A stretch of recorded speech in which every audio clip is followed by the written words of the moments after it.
Hello friends, welcome to LK academy. मैं आकाश मेहता।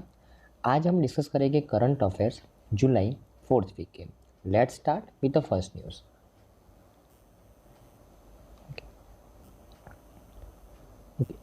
हमारी पहली न्यूज़ है फ्रेंड्स कि अभी रिसेंटली गवर्नमेंट ने एक्सटेंड किया है अटल बीमित व्यक्ति कल्याण योजना 2 साल के लिए 2024 तक। इसके बारे में बात करते हैं, बराबर ना। ओके, तो एक्चुअली अटल बीमित व्यक्ति कल्याण योजना, ये जो योजना है फ्रेंड्स, वो कौन से मिनिस्ट्री ने लॉन्च किया है? Ministry of labour and employment के द्वारा लॉन्च किया गया है। और इस योजना को देश भर में कौन इम्प्लीमेंट करवा रहा है? तो employ state insurance corporation ESIC नाम की जो संस्था है वो इम्प्लीमेंट करवा रही है, बराबर ना। ओके, अभी ये योजना का जो बेनिफिट है उसके बारे में बात करते हैं। तो ये योजना एक्चुअली 2018 के अंदर लॉन्च की गई थी। 2018 के अंदर अटल बीमित व्यक्ति कल्याण योजना 2018 के अंदर, बराबर ना। ओके, अभी आपको पता होगा friends, employ state insurance corporation का काम है कि फॉर एग्जांपल अगर कोई एम्प्लॉय कोई कंपनी में काम कर रहा है, तो अगर वो कंपनी में काम करते करते अगर कुछ उसको होता है तो उसको लाइफ इंश्योरेंस मिलता है। या तो फिर वो कंपनी में वो जो समय के लिए वो काम कर रहा है उस दौरान अगर वो किसी कारणवश कोई हेल्थ रिलेटेड कोई कारणवश अगर उसको एडमिट होना पड़ा कोई हॉस्पिटल के अंदर, तो उसको हेल्थ इंश्योरेंस भी दिया जाता है। तो ये अगर कोई एम्प्लॉई कोई कंपनी में काम करता है तब उसका हेल्थ इंश्योरेंस और लाइफ इंश्योरेंस कौन सी कंपनी के साथ रजिस्टर्ड होता है? एम्प्लॉय स्टेट इंश्योरेंस कॉरपोरेशन के साथ, बराबर ना। तो ये जो हेल्थ इंश्योरेंस लाइफ इंश्योरेंस है ना, उसका जो प्रीमियम है वो एम्प्लॉयर, मतलब जो कंपनी में वो काम कर रहा है वो एम्प्लॉयर वो प्रीमियम पे करता है, सिंपल, बराबर ना। ओके, तो अभी फॉर एग्जांपल जब तक वो व्यक्ति वो कंपनी में काम कर रहा है या तो फिर वहाँ से रिज़ाइन दे के कोई दूसरी कंपनी में काम कर रहा है, तो अगर वो जब तक काम करता है तब उसका हेल्थ इंश्योरेंस और लाइफ इंश्योरेंस का प्रीमियम एम्प्लॉयर पे करता है। लेकिन अगर उसकी जॉब छूट गई, अगर वो बेरोजगार बैठा है, तब जो हेल्थ इंश्योरेंस और लाइफ इंश्योरेंस का प्रीमियम जो अभी तक वो कंपनी पे कर रही थी, अभी वो कौन पे करेगा, बराबर ना। क्या उसको हेल्थ इंश्योरेंस और लाइफ इंश्योरेंस का बेनिफिट मिलता है उसके बेरोजगार होने के बावजूद भी? तो हाँ, मिलता है। और ये कौन सी योजना के अंडर में दिया जाता है? अटल बीमित व्यक्ति कल्याण योजना के अंडर में, बराबर ना। तो इस योजना के अंडर में कि फॉर एग्जाम्पल जब वो कंपनी में काम कर रहा था, बराबर ना, तब उसको फॉर एग्जाम्पल 20 रुपीज़ का फॉर एग्जांपल हेल्थ इंश्योरेंस मिल रहा है, फॉर एग्जांपल, बराबर ना। तो अभी उसकी अगर जॉब छूट गई है, वो बेरोजगार बैठा है, तो उसको 25% हेल्थ इंश्योरेंस उसका कंटिन्यूस रहेगा, बराबर ना। ओके, 25% मतलब कितना हो गया? 5 रुपये का, बराबर ना, सिंपल। अगर वो जब वो जॉब कर रहा था तब उसको 20 रुपीज़ का हेल्थ इंश्योरेंस मिल रहा था, अभी उसको कितने रुपये का मिलेगा? 5 रुपये का। वो बेरोजगार हो गया है उसके बावजूद भी, बराबर ना। कौन सी योजना के अंडर में? अटल बीमित व्यक्ति कल्याण योजना। ये जो बेनिफिट है कि 25% हेल्थ इंश्योरेंस कंटिन्यू रहेगा, वो बेनिफिट जब ये स्कीम 2018 में लॉन्च किया गया था तब क्या है, लेकिन कोरोना समय आया तब बहुत सारे लोग बेरोजगार हो गए। तब ये जो 25% मिल रहा था ना, उसकी जगह पे 50% हेल्थ इंश्योरेंस मिल रहा है। मतलब अगर वो कंपनी में काम कर रहा था तब 20 रुपये का हेल्थ इंश्योरेंस मिल रहा था फॉर एग्जांपल, अभी उसकी जॉब छूट गई है तो उसको 50% मतलब कितने रुपये का हेल्थ इंश्योरेंस मिलेगा? 10 रुपये का, बराबर ना, राइट। कौन सी योजना के अंडर में? अटल बीमित व्यक्ति कल्याण योजना के अंडर में। और ये स्कीम को अभी 2 साल और एक्सटेंड कर दिया गया है, जून 2024 तक, बराबर ना, ध्यान में रखना है। Ministry of labour and employment के द्वारा। कौन इंप्लीमेंट करवा रहा है पूरे इंडिया के अंदर? एम्प्लॉय स्टेट इंश्योरेंस कॉर्पोरेशन के द्वारा इसको इंप्लीमेंट किया जा रहा है, बराबर ना। तो आई थिंक आपको इस न्यूज़ में समझ में आया होगा फ्रेंड्स, बराबर ना। ओके,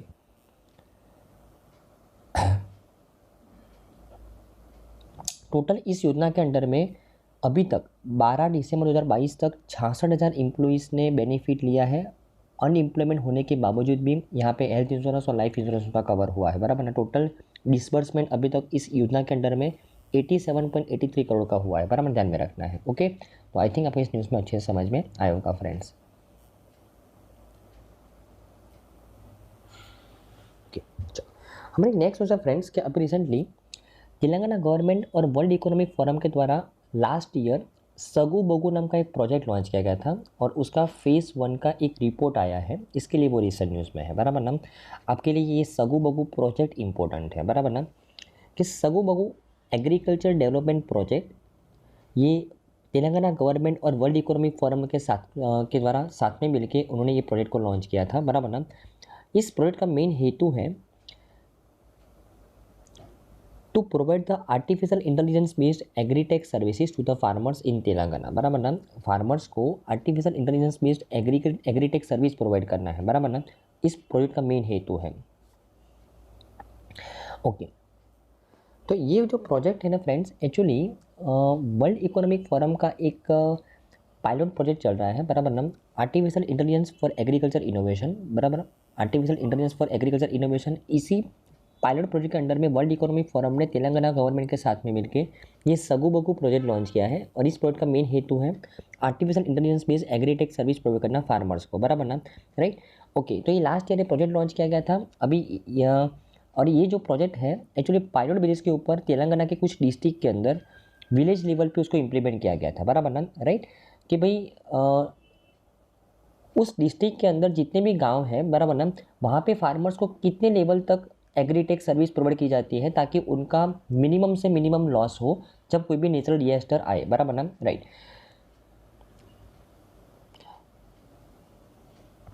तो फेज 1 के अंदर प्रोजेक्ट के अंदर क्या इंक्लूड किया गया है? Artificial intelligence based advisories, soil testing, product quality testing और ई कॉमर्स, बराबर ना। ये फेज़ 1 के अंदर। फेज़ 2 के अंदर 2023 से Telangana government plans to expand the additional agritech services to the 20,000 chilli and groundnut farmers in the 3 district to the introduce the digital public infrastructure, बराबर ना। और फेज़ 3 के अंदर 1 लाख फार्मर्स को ये एग्रीटेक सर्विसेज प्रोवाइड करने का प्लान है तेलंगाना गवर्नमेंट का, बराबर ना, राइट।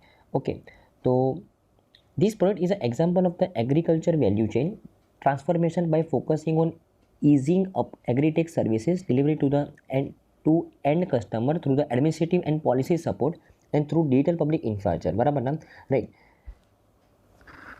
तो आई थिंक आपको इस न्यूज़ में समझ में आया होगा सगु बगु प्रोजेक्ट क्या है फ्रेंड्स। सगु बगु प्रोजेक्ट के अंदर एक्चुअली तेलंगाना गवर्नमेंट ने वर्ल्ड इकोनॉमिक फोरम के साथ पार्टनरशिप की है। वर्ल्ड इकोनॉमिक फोरम का एक प्रोजेक्ट चल रहा है already, artificial intelligence for agriculture innovation, बराबर ना। तो इस प्रोजेक्ट के अंडर में तेलंगाना गवर्नमेंट और वर्ल्ड इकोनॉमिक फोरम साथ में मिलकर सगुबु प्रोजेक्ट इंप्लीमेंट करवा रहे हैं, बराबर ना। जहाँ पे उनका मेन एम है फार्मर्स को एग्रीटेक सर्विस प्रोवाइड करना। उस फेज़ 1 के अंदर उन्होंने 2022 से लेकर अभी तक फार्मर्स को artificial intelligence based advisories provide की है, सॉइल टेस्टिंग प्रोवाइड की है, प्रोडक्ट क्वालिटी टेस्टिंग प्रोवाइड की है और ई कॉमर्स प्रोवाइड किया है।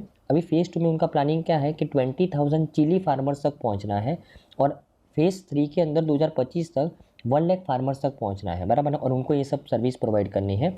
अभी ये जो फेज़ 1 में जो पायलट प्रोजेक्ट लॉन्च किया गया था ना, वो मात्र 4 डिस्ट्रिक्ट के जो गाँव हैं वहाँ के फार्मर्स को यहाँ पे ये प्रोजेक्ट के अंडर में बेनिफिट दिया गया था, बराबर ना। ओके, तो सगु बगु प्रोजेक्ट कहाँ है, किसके साथ पार्टनरशिप करके लॉन्च किया गया है, वो आपको ध्यान में रखना है। उसका बेनिफिट क्या है। तेलंगाना की अगर बात करें तो के चंद्रशेखर राव तेलंगाना के चीफ मिनिस्टर है, गवर्नर डॉक्टर तमिलिसाई सुंदरराजन और कैपिटल कौन सा है तेलंगाना का? हैदराबाद है, बराबर ना। तो आई थिंक आपको इस न्यूज़ में अच्छे से समझ में आया होगा फ्रेंड्स।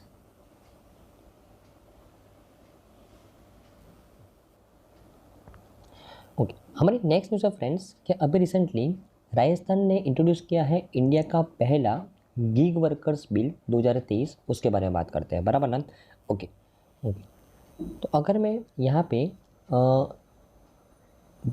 ये जो बिल के बारे में बात करूँ तो राजस्थान गवर्नमेंट ने अभी इंट्रोड्यूस किया है इंडिया का first ever gig workers bill, जहाँ पे जो प्लेटफॉर्म बेस्ड गीग वर्कर्स हैं उनको सोशल सिक्योरिटी प्रोवाइड की जाएगी, बराबर ना। लास्ट वीक भी हमने बात की थी कि राजस्थान गवर्नमेंट ने minimum income guarantee bill launch किया था और अभी उसने मिनिमम सोशल सिक्योरिटी प्रोवाइड करने के लिए सोशल सिक्योरिटी की गारंटी प्रोवाइड करता हुआ एक बिल लॉन्च किया है। लेकिन किसको प्रोवाइड करना है? गीग वर्कर्स को, प्लेटफॉर्म बेस्ड गीग वर्कर्स को, बराबर ना। अभी सबसे पहले गीग वर्कर्स क्या होते हैं, प्लेटफॉर्म बेस्ड गीग वर्कर्स क्या होते हैं, उसके बारे में बात करते हैं, बराबर ना। ओके, अगर मैं गीग वर्कर की बात करूँ तो gig worker refers to the someone who earns from the such activities outside of the traditional employer-employee relationship and who works on the contract। एक ऐसे लोग कि जो अभी ट्रेडिशनल जो एम्प्लॉयर एम्प्लॉई रिलेशनशिप के अंडर में जो हम काम करते हैं कि भाई कंपनी में जाके काम करना होता है, कोई संस्था में जाके काम करना होता है, ऐसा नहीं। यहाँ पे संस्था के लिए वो लोग काम कर रहे हैं, लेकिन वो घर पे बैठे बैठे कर रहे हैं, बराबर ना। वो संस्था के साथ डायरेक्टली नहीं जुड़े हुए हैं, बराबर ना। संस्था में उनको जाना नहीं होता, वो संस्था की प्रीमाइसिस से बाहर रह के उनके लिए काम कर रहे हैं, बराबर ना। ओके, और वो लोग कॉन्ट्रैक्ट पे काम कर रहे हैं, बराबर ना। तो ऐसे लोग कि जो कॉन्ट्रैक्ट पे काम कर रहे हैं, जो संस्था की प्रीमाइसिस से बाहर रह के उनके लिए काम कर रहे हैं, तो ऐसे वर्कर्स को बोला जाता है गीग वर्कर्स, बराबर ना। और गीग इकोनॉमी एक टर्म यूज़ किया गया है, means a general workforce environment which includes the short term employment, contractual jobs and independent contractors, बराबर। तो इसको बोलते हैं गीग इकोनॉमी, राइट। अभी एग्रीगेटर क्या होता है, तो जो लोग इन लोगों को जॉब पे रखते हैं उनको बोलते हैं एग्रीगेटर, एक सिंपल भाषा में, राइट। अभी एम्प्लॉयर नहीं होगा यहाँ पे, क्योंकि वो डायरेक्टली कॉन्टैक्ट में नहीं रहते। एग्रीगेटर किसको बोलते हैं कि जो लोग ये गिग वर्कर्स को जॉब पे रखते हैं उनको बोलते हैं एग्रीगेटर, सिंपल, बराबर ना। ओके ओके, अभी अगर ये एग्रीगेटर्स ने राजस्थान गवर्नमेंट के इस बिल को नहीं उसको इम्प्लीमेंट किया तो उनको पेनल्टी कितनी दी जाएगी, तो पहले कुछ 5 लाख तक की पेनल्टी दी जाएगी पहले वायोलेशन के ऊपर, और अगर फिर भी वायोलेशन होता रहेगा दूसरी बार भी तो 50 लाख तक की यहाँ पे उनको पेनल्टी दी जाएगी, बराबर ना। ओके, उसके अलावा राजस्थान गवर्नमेंट के द्वारा गीग वर्कर्स के लिए वेलफेयर बोर्ड एस्टैब्लिश करने की भी बात की गई है। Bill also propose to form a Rajasthan platform based gig workers welfare board, या उनके वेलफेयर के लिए एक बोर्ड बनाया जाएगा जो उसी के ऊपर फोकस करेगा, to ensure the registration of the gig workers and aggregators operating in the state, बराबर ना। ओके ओके, उसके अलावा वेलफेयर फी और फंड भी कलेक्ट किया जाएगा। The bill also aims to set up the platform based gig workers fund and welfare fee, बराबर ना। तो जो एग्रीगेटर्स उनको जॉब देते हैं, बराबर ना, उनको कुछ कंट्रीब्यूशन करना पड़ेगा इस फंड के अंदर, बराबर ना। ओके, उसके अलावा गवर्नमेंट के द्वारा कुछ आईडी जैसा भी, आईडी प्रूफ जैसा भी बनाया जाएगा गीग वर्कर्स के लिए। Under this bill the gig workers will provide a unique ID which will be applicable across the platform. The ID will be enable the such workers to access the general and specific social security schemes and participate in the all the decisions taken for their welfare through the represent in the board, बराबर ना। Okay, तो ये सब benefits दिए जाएंगे इस bill के अंदर। ये प्रपोज किया गया कौन सी गवर्नमेंट के द्वारा, राजस्थान गवर्नमेंट के द्वारा, बराबर ना। ओके, अगर मैं राजस्थान की बात करूँ तो उसके चीफ मिनिस्टर है अशोक गहलोत और गवर्नर है कालराज मिश्रा, और वहाँ पे कौन सा डांस फेमस है फ्रेंड्स, बराबर ना, घूमर, कच्छी घोड़ी, बराबर ना। तो ये सब डांस उस वहाँ पे फेमस है। आई थिंक आपको इस न्यूज़ में अच्छे से समझ में आया होगा, बहुत इंपॉर्टेंट न्यूज़ है, बराबर ना। ओके,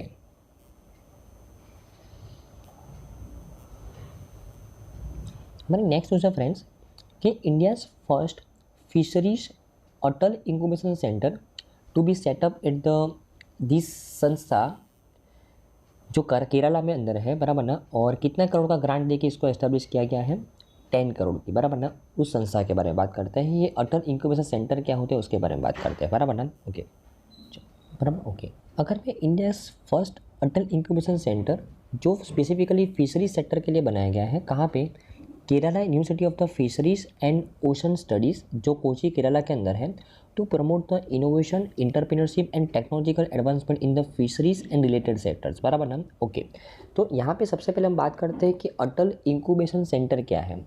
तो actually NITI Aayog, national institute for transforming India, NITI Aayog के द्वारा 2016 के अंदर अटल इनोवेशन मिशन लॉन्च किया गया है। और इस अटल इनोवेशन मिशन के अंडर में नीति आयोग एक देश भर में अटल इंक्यूबेशन सेंटर एस्टैब्लिश कर रही है। अटल इंक्यूबेशन सेंटर यहाँ पे रिसर्च करने के लिए फैसिलिटी प्रोवाइड की जाती है, रिसर्च करने के लिए फैसिलिटी प्रोवाइड की जाती है, बराबर ना। ओके, फॉर एग्जांपल आपको कोई भी सेक्टर के अंदर रिसर्च करना है तो ये इंक्यूबेशन सेंटर के अंदर आप जाके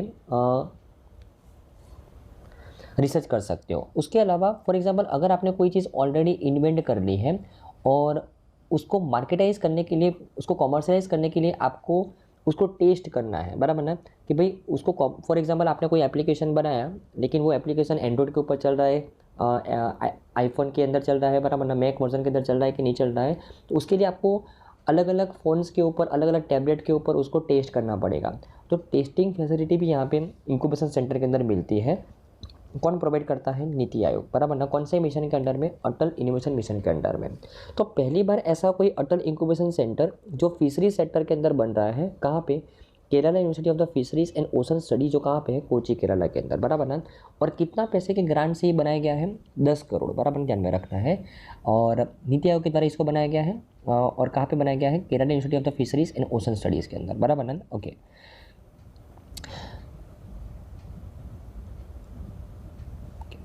तो ये Atal incubation centre fishery sector के अंदर कैसे हेल्प करेगा, तो वो सर्व करेगा as a hub for the innovation by developing technology and solution for the challenges which is faced by the marine ecosystem and fishing communities.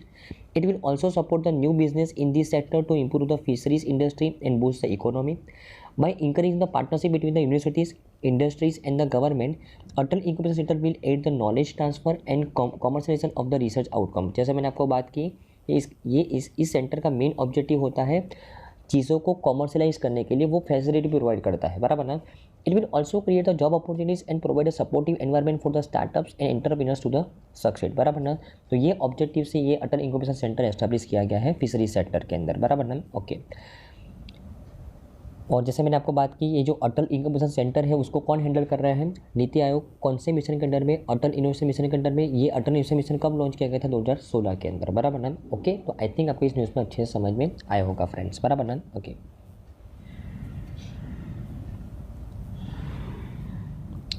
हमारी नेक्स्ट न्यूज़ है friends कि CDOT को नोडल एजेंसी बनाया गया है for handling IPRs, intellectual property rights and patents, उसके बारे में बात करते हैं।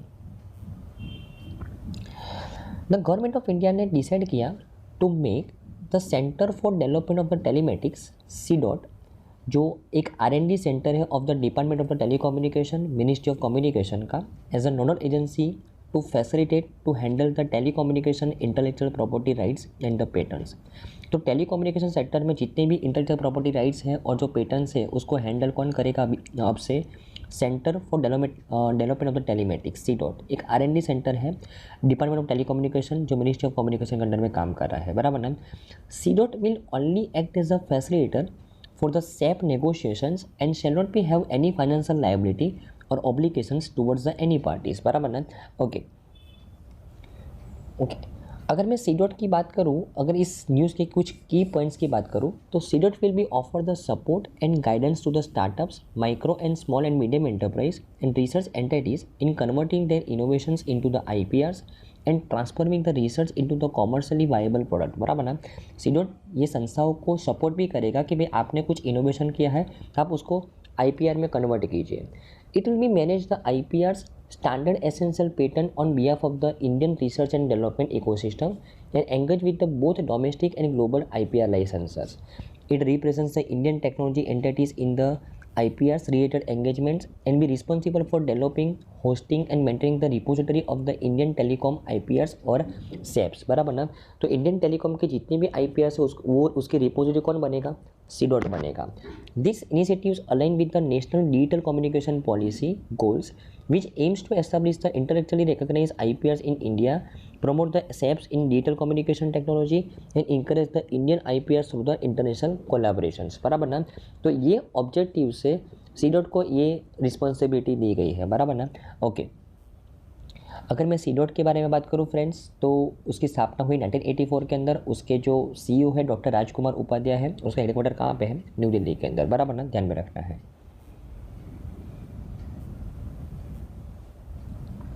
ओके, हमारे नेक्स्ट न्यूज़ है फ्रेंड्स कि अभी जो हमारे मिनिस्ट्री ऑफ सिविल एविएशन है ज्योतिन्द्र सिंधिया, उनके द्वारा उद्घाटन किया गया हेली समिट का, बराबर ना। और उन्होंने द्वारा इस समिट के दौरान उड़ान 5.2 भी लॉन्च किया गया है और हेली सेवा एप्लीकेशन भी लॉन्च की गई है, उसके बारे में बात करते हैं, बराबर ना, ओके। तो union minister of civil aviation and steel Jyotiraditya Scindia, उनके द्वारा उद्घाटन किया गया है 5th helicopter and small aircraft summit, जिसको हम बोलते हैं हेली समिट, कहाँ पे, खजुराहो मध्य प्रदेश के अंदर। ड्यूरिंग द इवेंट सिंधिया के द्वारा लॉन्च किया गया है रीजनल कनेक्टिविटी स्कीम उड़ान 5.2 एंड हेली सेवा एप्लीकेशन, बराबर ना। अभी ये उड़ान 5.2 क्या है और हेली सेवा एप्लीकेशन क्या है, उसके बारे में बात करते हैं। तो फ्रेंड्स, अगर मैं उड़ान स्कीम की बात करूँ, उड़े देश का आम नागरिक, ये उड़ान स्कीम का मेन ऑब्जेक्टिव है, जब ये लॉन्च किया गया था 2016 के अंदर, उसका मेन ऑब्जेक्टिव है कि अंडर सर्व एरिया और अनसर्व एरिया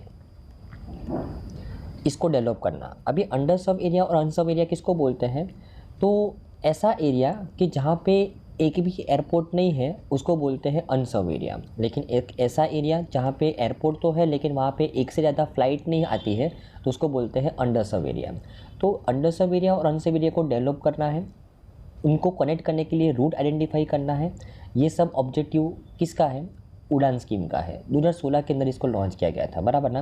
और अभी रिसेंट न्यूज़ में है कि उसका 5.2 वर्जन लॉन्च किया गया है। ये 5.2 वर्जन एक्चुअली 5.1 के अंदर हेलीकॉप्टर्स, अभी तक तो क्या था कि भाई ये स्कीम के अंडर में मात्र जो एयरलाइंस है जो पैसेंजर को कैरी करती है, बराबर ना, उनके लिए ही रूट्स आइडेंटिफाई करना था। लेकिन 5.1 स्कीम के अंडर में जो इसी साल लॉन्च किया गया था उड़ान का 5.1 वर्जन, बराबर ना, वहाँ पे हेलीकॉप्टर्स के लिए भी रूट्स आइडेंटिफाई करने को बोला गया।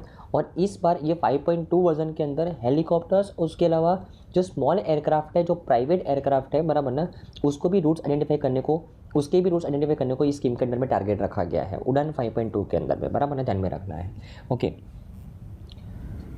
और मैं अगर हेली समिट की बात करूँ तो ये जो हेली समिट का आयोजन किया गया था मिनिस्ट्री ऑफ सिविल एविएशन के द्वारा, उसकी थीम रखी गई थी reaching the last mile, regional connectivity through the helicopters and small aircraft. ये समिट को जॉइंटली आयोजन किया गया मिनिस्ट्री ऑफ सिविल एविएशन के द्वारा in association with the government of Madhya Pradesh, Pawan Hans limited and federation of the Indian chamber of commerce and industry के द्वारा ये समिट का आयोजन किया गया। और इस समिट का मेन ऑब्जेक्टिव क्या है? वो एक कॉमन प्लेटफॉर्म प्रोवाइड करता है ये summit to the all industry stakeholders and policy makers to discuss the growth story of the Indian helicopter and small aircraft industry, बराबर ना। और उसके अलावा यहाँ पे इंडियन किया गया है scope of the UDAN scheme in the remote and hilly terrains and expanding the countries rural to urban connectivity, बराबर ना। और यहाँ पे हेलीकॉप्टर और स्मॉल एयरक्राफ्ट की कनेक्टिविटी को इंक्रीज़ करना है, इस हेली समिट का मेन ऑब्जेक्टिव है। कि जहाँ पे एग्जिस्टिंग और पोटेंशियल टूरिज्म हॉटस्पॉट है वहाँ पे हेली सर्विस प्रोवाइड करके और ज़्यादा उन एरिया को डेवलप करना है, बराबर ना।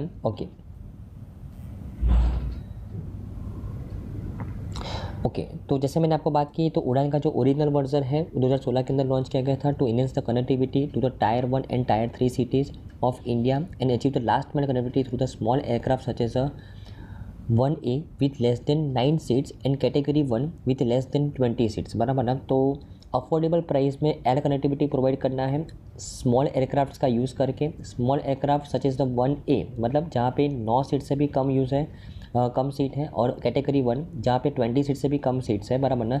तो इस बार ये जो 5.2 वर्जन है वहाँ पे स्मॉल एयरक्राफ्ट के लिए रूट आइडेंटिफाई करने की बात की गई है और हेलीकॉप्टर्स के लिए, बराबर ना। उसके अलावा इसी इवेंट के दौरान हेली सेवा एप्लीकेशन भी लॉन्च किया गया है, बराबर ना। तो heli Sewa is a single window service platform by the initiative of the ministry of the civil aviation under the digital India to develop a common platform by creating an ecosystem between the helicopter operations and district authority, बराबर ना। तो ये जो heli सेवा application है वो ministry of civil aviation का एक इनिशिएटिव है। कौन से इनिशिएटिव के अंडर में? डिजिटल इंडिया इनिशिएटिव के अंडर में। और इसका ऑब्जेक्टिव क्या है? to develop a common platform by creating an ecosystem between the helicopter operators and the district authorities, बराबर ना। ओके, तो हेली समिट उसका आयोजन किसके द्वारा किया गया? उड़ान 5.2 क्या है और हेली सेवा एप्लीकेशन, इसके बारे में आपको पता चल गया होगा फ्रेंड्स, बराबर ना। ओके, अगर मैं मध्य प्रदेश की बात करूँ कि जहाँ पे ये हेली समिट का आयोजन किया गया था तो उसके चीफ मिनिस्टर कौन है? शिवराज सिंह चौहान। गवर्नर है मगूभाई पटेल और कैपिटल कहाँ का है? भोपाल, बराबर ना। ओके,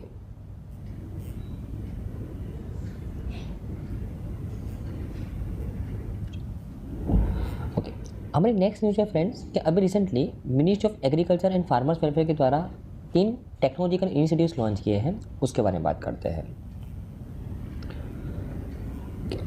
तो ministry of agriculture and farmers welfare उन्होंने लॉन्च किया 3 टेक्नोलॉजिकल इनिशिएटिव्स अंडर द प्रधानमंत्री Fasal Bima Yojana and restructured weather based crop insurance scheme to empower farmers and streamline their operations in the New Delhi, बराबर ना। ओके, तो फार्मर्स को empower करने के लिए और उनके ऑपरेशंस को स्ट्रीमलाइन बनाने के लिए, बराबर ना, प्रधानमंत्री फसल बीमा योजना और restructured weather based crop insurance scheme के अंडर में 3 टेक्नोलॉजिकल एडवांसमेंट यहाँ पे ministry of agriculture and farmers welfare के द्वारा लॉन्च किए गए हैं, बराबर ना।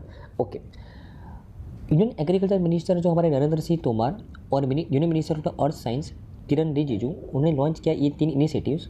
कौन कौन से हैं?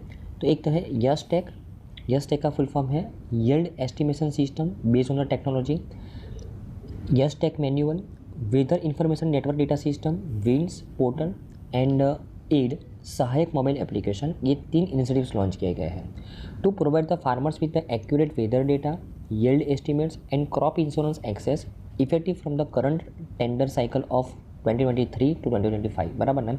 ओके, तो ये तीनों टेक्नोलॉजिकल एडवांसमेंट के बारे में बात करते हैं, बराबर ना। ओके, अगर मैं यश टेक मैनुअल की बात करूँ फ्रेंड्स, बराबर ना, तो नाम से पता चलता है कि यहाँ पे फार्मर्स को यील्ड एस्टिमेशन प्रोवाइड किया जाता है, बराबर ना। यील्ड एस्टिमेशन सिस्टम है ये, बेस्ड ऑन द टेक्नोलॉजी, बराबर ना। तो ये यश टेक के माध्यम से फार्मर्स को यील्ड एस्टिमेशन कि भाई आपका इस सीज़न में कितना यील्ड होने वाला है अकॉर्डिंग टू दिस वेदर, बराबर ना। ओके, तो यश टेक का काम वो है, बराबर ना। Okay, it enables the accurate yield assessments in at the gram panchayat level in the agriculture sector, बराबर ना। अगर मैं विंड्स पोर्टल की बात करूँ तो it is a centralise platform to manage the hyper local weather data which is collected by the automatic weather stations and rain gauges at the taluka, block and gram panchayat level. The portal aids in risk assessment, crop insurance, agriculture advisory and disaster mitigation, thus supporting the agriculture sector and the rural economy, बराबर ना। तो ये winds portal क्या करेगा, winds portal नाम से पता चलता है कि वो क्या करेगा, तो कि weather information network data system provide कर रहा है, बराबर ना। वेदर के बारे में इन्फॉर्मेशन प्रोवाइड कर रहा है फार्मर्स को, और जो संस्था उनको अवेयर करती है उनको, बराबर ना, राइट। उसके अलावा ये जो एड मोबाइल एप्लीकेशन है वो सहायक मोबाइल एप्लीकेशन है। एड का मतलब क्या होता है, Sahayak. This application aims to revolutionise the crop insurance more accessible and convenient for the farmers with a seamless and transparent approach, बराबर ना। तो ये 3 इनिशिएटिव्स लॉन्च किए गए हैं। कौन सी स्कीम के अंडर में, प्रधानमंत्री फसल बीमा योजना के अंडर में, जहाँ पे फार्मर्स को क्रॉप इंश्योरेंस प्रोवाइड किया जाता है। अगर कोई नेचुरल डिजास्टर की वजह से उनके पाक को कोई नुकसान होता है तो फार्मर को यहाँ पे कंपेंसेशन दिया जाता है, बराबर ना। और उसी के अंडर में कुछ मॉडिफिकेशन किया है, restructured weather based crop insurance scheme. तो ये प्रधानमंत्री फसल बीमा योजना में क्या था कि फार्मर्स कोई भी जगह से बिलोंग करता है उनको सेम टाइप का इंश्योरेंस प्रोवाइड किया जाता था, लेकिन यहाँ पे restructured weather based crop insurance scheme के अंडर में जहाँ पे वेदर ऑलरेडी बहुत ख़राब है तो उन फार्मर्स को ज़्यादा प्रोवाइड किया जाता है इंश्योरेंस सेम प्रीमियम के अंदर, बराबर ना। ओके, अगर मैं ministry of agriculture and farmers welfare की बात करूँ फ्रेंड्स, तो उसके मिनिस्टर कौन है, नरेंद्र सिंह तोमर, और मिनिस्टर ऑफ स्टेट कौन है, कैलाश चौधरी और सुश्री शोभा करंदलाजे, बराबर ना। ओके, तो आई थिंक आपको इस न्यूज़ में अच्छे समझ में आया होगा फ्रेंड्स।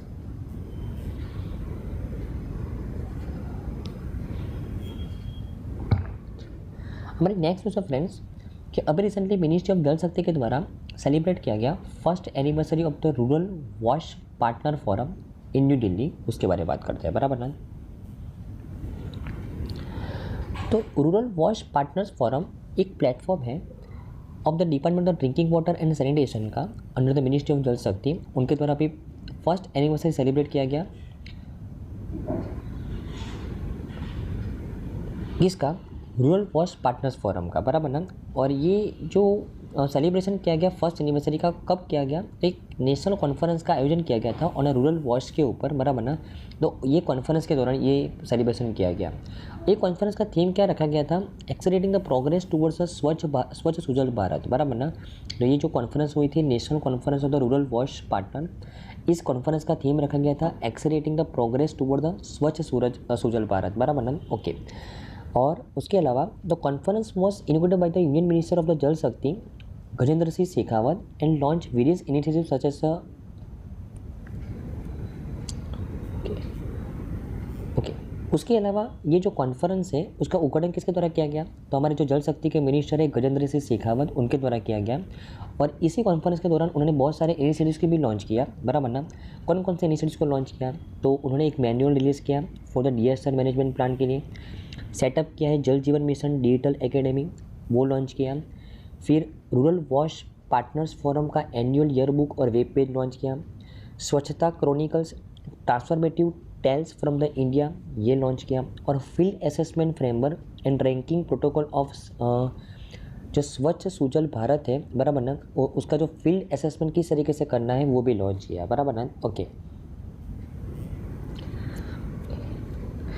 अगर मैं डिजास्टर मैनेजमेंट प्लान की बात करूं, बराबर ना, तो यूनियन मिनिस्टर जल शक्ति जो गजेंद्र सिंह शेखावत है, उन्होंने एक मैनुअल लॉन्च किया है for the disaster management plan during the event. The manual is developed by the department of drinking water and sanitation to ensure the safety, uninterrupted supply and minimum loss of the water, sanitation and hygiene assets and services involving the stakeholders at the national, state, district and village level। बराबर ना। तो इस manual के अंदर किस तरीके से जो वॉश एसेट्स हैं हमारे, उसको किस तरीके से उसका एफिशिएंट यूज़ करना है वो लिखा गया है। बराबर ना। ओके, स्वच्छ भारत मिशन ग्रामीण की अगर बात करूँ तो डिजास्टर प्लान, ये जो डिजास्टर प्लान है वो डेवलप किया गया है based on the advisory issues by the national disaster management authority, which under section 37 of the Disaster Management Act 2005 desires every ministry or department to develop its own disaster plan to counter and be prepared for any emergency arising in the future. This disaster management plan takes account of the gender-based vulnerabilities and issues concerning the scheduled castes and scheduled tribes, elderly, children and people with the disabilities। बराबर ना। Okay, तो ये जो disaster management plan है वो actually national disaster management authority है, उसने क्या बोला है कि हर एक मिनिस्ट्री, हर एक डिपार्टमेंट को एक अपना डिजास्टर मैनेजमेंट प्लान तैयार करना है, राइट। कोई भी डिजास्टर है तो वो किस तरीके से हैंडल कर पाए उसके लिए। उसके अलावा ये जो डिजास्टर मैनेजमेंट प्लान है वो कौन से मिशन का पार्ट है, तो ये जो डिपार्टमेंट है जिसके द्वारा ये प्लान तैयार किया गया है, department of drinking water and sanitation, वो 2 मिशन को इम्प्लीमेंट करवा रही है, जल जीवन मिशन और स्वच्छ भारत मिशन ग्रामीण। तो ये 2 मिशन का पार्ट है। बराबर ना। ओके। उसके अलावा इसी इवेंट के दौरान जो हमारे जल शक्ति मिनिस्टर हैं उनके द्वारा बोला गया कि हम Jal Jeevan mission digital academy को एस्टैब्लिश कर रहे हैं। तो department of drinking water and sanitation and ECHO India, एक जो नॉन प्रॉफिट ऑर्गेनाइजेशन है, वो उसने MOU साइन किया है टू सेटअप द जल जीवन मिशन डिजिटल एकेडमी। तो ऑनलाइन पोर्टल ऑफ द जल Jeevan mission digital academy was launch by the union minister of the Jal Shakti Gajendra Shekhawat. बराबर ना। राइट।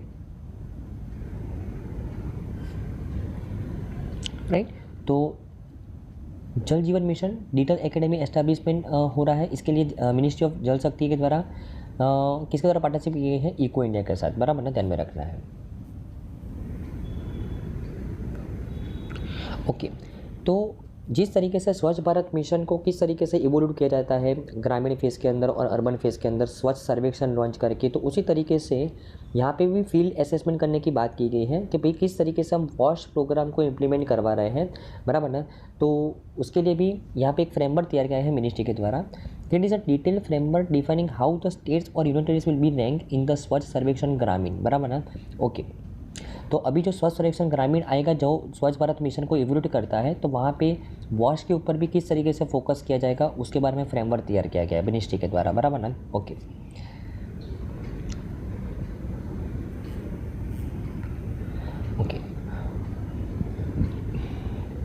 अगर मैं इस फोरम के बारे में बात करूँ जिसका 1 साल कंप्लीट हुआ है, तो it is a platform which is launch by the department of drinking water and sanitation under the ministry of Jal Shakti in July 2022 in collaboration with the KPMG India to support the states और union territories in for their flagship programme such as Jal Jeevan mission and स्वच्छ Bharat mission ग्रामीण।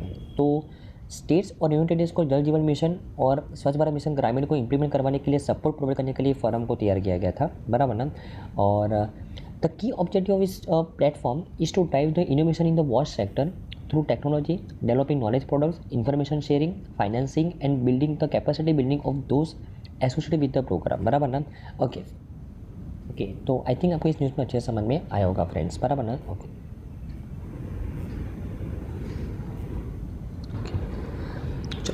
हमारे next news है friends, Bengaluru becomes the first Indian city to join the world cities cultural forum, उसके बारे में बात करते हैं।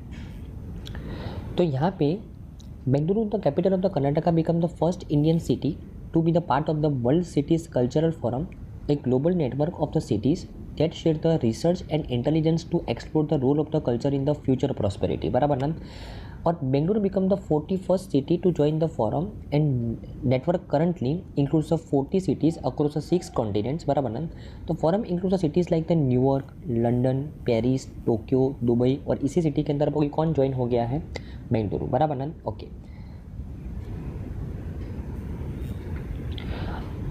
अभी अगर मैं इस फोरम की बात करूं तो ये फोरम 2012 के अंदर एस्टेब्लिश किया गया था। बराबर ना। और ये फोरम क्या बिलीव कर रहा है कि भाई culture is the key to their future as a sustainable urban centres. बराबर ना। और इस फोरम के अंदर comparative research to assess the impact and significance of the culture and creativity and share its findings with the forum so that the partner cities can be make evidence based policy decisions, बराबर ना, right. तो इस forum के द्वारा कि culture के द्वारा culture का कैसा इम्पैक्ट है एक पर्टिकुलर सिटी का डेवलपमेंट के लिए, बराबर ना, तो वो इवोल्व किया जाता है, बराबर ना। ओके,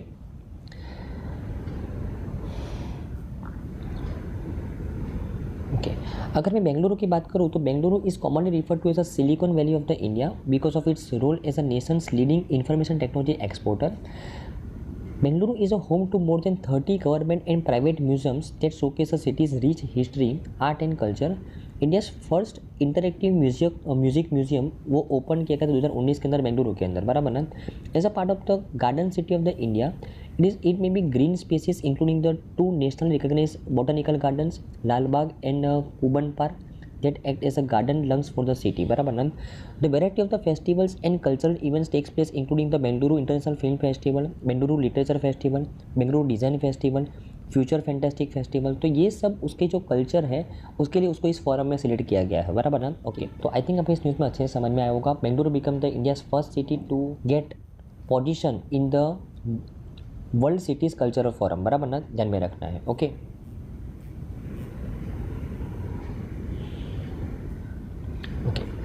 हमारे नेक्स्ट न्यूज़ ऑफ फ्रेंड्स कि अभी रिसेंटली नेशनल हेल्थ अथॉरिटी के द्वारा लॉन्च किया गया है 100 microsites project to promote the digital health adoption, उसके बारे में बात करते हैं, बराबर ना। ओके,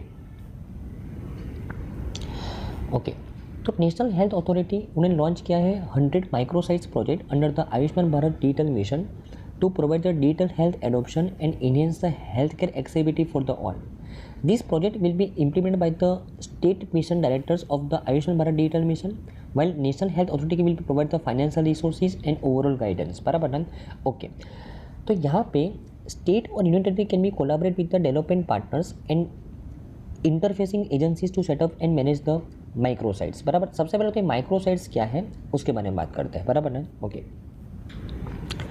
तो व्हाट आर द माइक्रोसाइट्स। अगर मैं माइक्रोसाइट्स की बात करूँ कि are the clusters of the Ayushman Bharat digital mission enable small and medium scale health care facilities such as the clinics, nursing home, hospital, laboratories, pharmacies offering the digital health service to the patients, बराबर ना। Microsites किसको बोलते हैं कि जो जगह पे Ayushman Bharat digital mission enable जो फैसिलिटी मिलती है, बराबर ना, like clinic, nursing homes, hospital, laboratory, pharmacies, बराबर ना, तो वो सभी जगह को माइक्रोसाइट्स बोला जाता है, बराबर ना। The projects pilot microsite was initiated in the Mumbai Maharashtra in October 2022 and additional microsites were launch in Ahmedabad and Surat, बराबर ना, इन गुजरात इन मार्च 2023, बराबर ना। तो माइक्रोसाइट्स किसको बोलते हैं कि एक ऐसी जगह, बराबर ना, कि जहाँ पे आयुष्मान भारत डिजिटल मिशन के अंदर सभी डिजिटल हेल्थ सर्विस प्रोवाइड की जाती है पेशेंट्स को। और ये सब जगह कौन कौन सी हो सकती है, फार्मेसी हो सकती है, लेबोरेटरी हो सकती है, क्लिनिक्स हो सकते हैं, बराबर ना, हॉस्पिटल्स हो सकते हैं, बराबर ना, राइट। तो ये सभी को बोला जाता है माइक्रोसाइट्स, बराबर ना। ओके, तो सबसे पहले पायलट जो माइक्रोसाइट्स बनाई गई मुंबई महाराष्ट्र के अंदर, उसके बाद अहमदाबाद सूरत के अंदर भी बनाया गया, और उसी माइक्रोसाइट्स को टोटल 100 माइक्रोसाइट्स प्रोजेक्ट यहाँ पे लॉन्च किया गया है नेशनल हेल्थ अथॉरिटी के द्वारा। मतलब पूरे देश के अंदर कितने माइक्रोसाइट्स बनाने हैं, ऐसे 100 माइक्रोसाइट्स बनाने हैं, बराबर ना, to promote the digital health adoption, बराबर ना। ओके, तो जैसे मैंने आपको बात किया कि to raise the awareness about the Ayushman Bharat digital mission and its benefit among the small and medium scale health care providers, encourage them to register on the Ayushman Bharat Digital Mission's core registers, use Ayushमान Bharat digital mission certified digital solutions and ultimately link digital health records, बराबर ना। तो ये ऐसी जगह है जहाँ से आयुष्मान भारत डिजिटल मिशन को प्रमोशन में उसका प्रमोशन हो सकेगा, ज़्यादा से ज़्यादा हॉस्पिटल, ज़्यादा से ज़्यादा पेशेंट्स डिजिटल मिशन के साथ कनेक्ट हो पाएंगे, बराबर ना। तो जिसमें 100 माइक्रोसाइट्स को इम्प्लीमेंट करना है, राइट, ये इस मिशन का मेन ऑब्जेक्टिव है, बराबर ना। जो कौन इम्प्लीमेंट कर रहा है, नेशनल हेल्थ अथॉरिटी, बराबर ना। ओके,